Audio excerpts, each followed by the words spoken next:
So it is really important to use good quality cookware in the kitchen, and I love my cast iron skillet.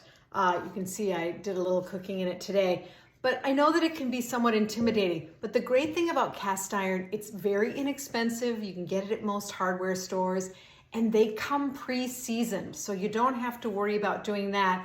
But you do have to take care to wash it, and it actually isn't very hard. So let me show you how it's done.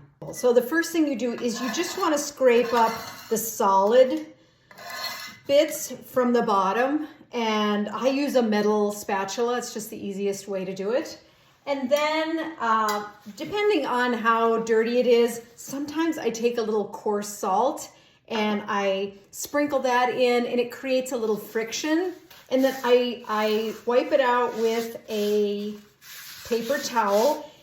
And then I take a little bit of either coconut oil or some avocado oil. You definitely want a high heat oil, and just have a thin layer so that you always have a nice thin layer of oil on your pan.